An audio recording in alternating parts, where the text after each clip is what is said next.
ठीक है,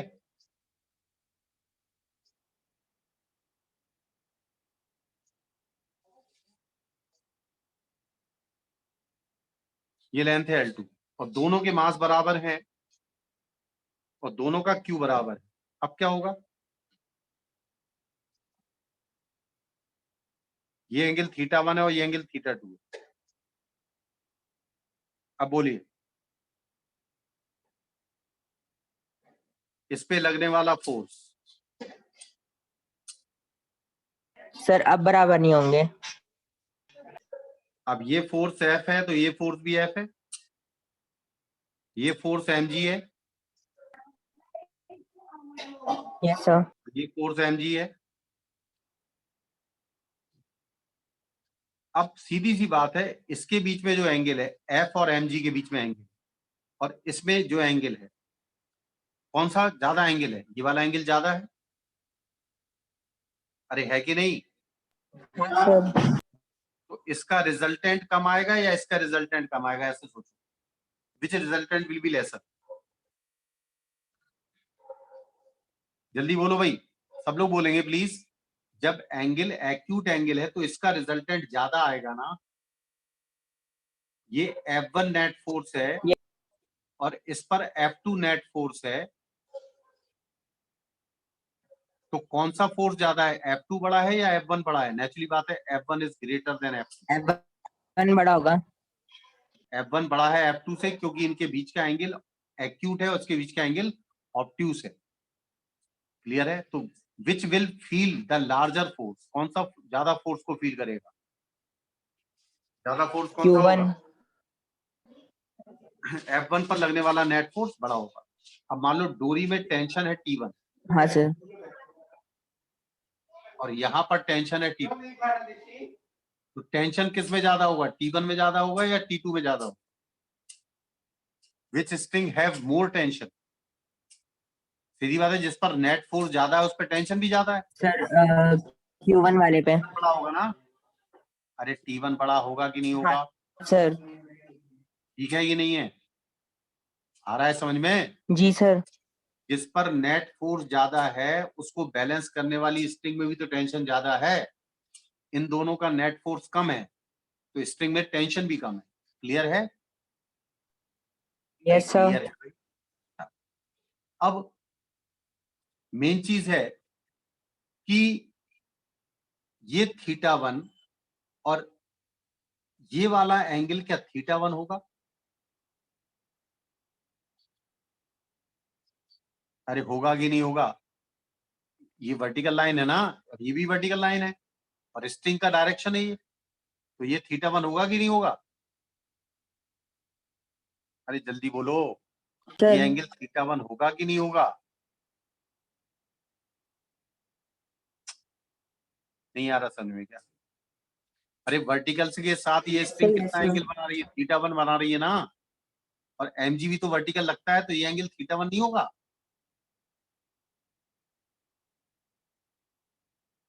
यस जल्दी सर। बोलो, और ये एंगल कितना होगा θ2। ठीक है ना, यस सर। ठीक है कि नहीं है, अभी जितना बताओ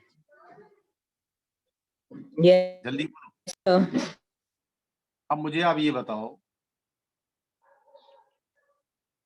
कि जो भी डाटा आपको दिए होंगे क्या आप θ1 और θ2 निकाल सकते हैं कि नहीं। θ1 कैसे निकलेगा, यस सर। θ1 सर कैसे निकलेगा, ये एंगल उसको कैसे बैलेंस कर निकलेगा। देंगे टेंशन के साथ हाँ, कंपोनेंट लेके, मतलब और कुल F मिला बाई के, m g is equal to tan theta कर देंगे। हाँ, अब कुल मिला के आपका वेक्टर्स का बचा है फॉर्म, इक्विलिब्रियम का फोर्स बचा है और इसको आपको खुद सॉल्व करना है।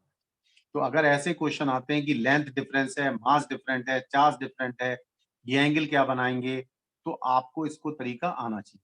क्लियर है, क्लियर है भाई। यस अरे भाई सर। क्लियर है। चलिए, अब जैसे क्वेश्चन और सर भी आपने आते हैं। कैपेसिटर की प्लेलिस्ट अपलोड कर दी क्या? हैं किसकी, कर दिए हैं। कैपेसिटर की। अभी कैपेसिटर की कर दी है, हाँ कर दी, सबकी देख लेना। हाँ, यस सर देखो यस सर। एक मास है m1 और ये चार्ज है Q1 और एक मास है M2 और चार्ज है Q2। थोड़ा ध्यान से सुनना, इसकी वेलोसिटी है V1 और इसकी वेलोसिटी है V2।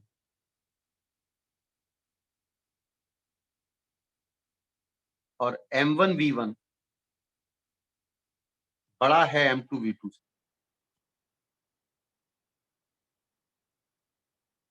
और शुरुआत में दिया है सेपरेशन इन्फिनिटी n का। कितना है सेपरेशन? कितना सेपरेशन है शुरुआत में? इंफिनिटी। इन्फिनिटी। ध्यान से सुनना सब लोग, अच्छा क्वेश्चन दे रहा हूं मैं, बहुत बेहतरीन।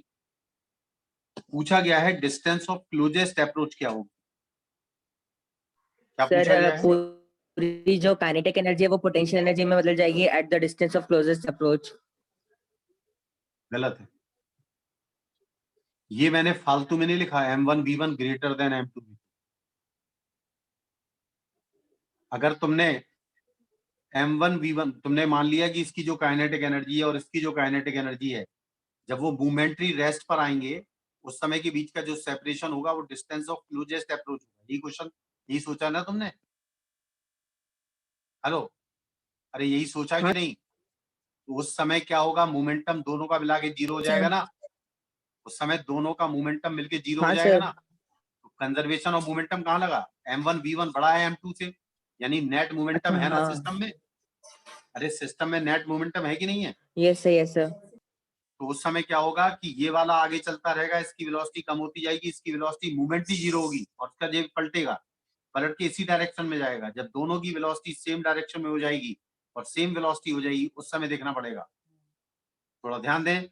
तो इस समय इस तरह के क्वेश्चन को क्या करते हैं, M1 V1 minus M2 V2 net momentum है, बराबर जब दोनों की वेलोसिटी एक डायरेक्शन में कॉमन हो जाएगी, M1 plus M2 into V हो जाएगी। उस समय का जो सेपरेशन आएगा, उस समय का जो सेपरेशन आएगा वो मिनिमम सेपरेशन होगा।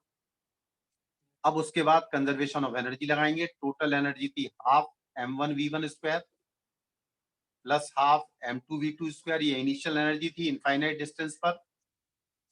इसमें से घटा दी जाएगी वो एनर्जी जब दोनों की कॉमन आ जाएगी velocity, minus half M1 plus M2 into V square. और ये एनर्जी काइनेटिक एनर्जी में लॉस है जो पोटेंशियल एनर्जी के बराबर होगा, वो होगा K Q1 Q2 upon R not. बोलो हाँ या ना? समझ में आया? Yes sir. हाँ, इस कंसेप्ट को ध्यान देना। जनरली बच्चे क्या है, रट लेते, यहाँ पर जो काइनेटिक है, यहाँ पर जो काइनेटिक है, दोनों की काइनेटिक एनर्जी जीरो हो जाएगी तो उस समय का सेपरेशन मिनिमम होगा। ये फालतू में नहीं लिखा था मैंने, मुझे मालूम था वो तो रटा हुआ होगा एकदम, उसी तरह आंसर दोगे आप लोग। ठीक है ना? यस। ध्यान रखोगे इस चीज को।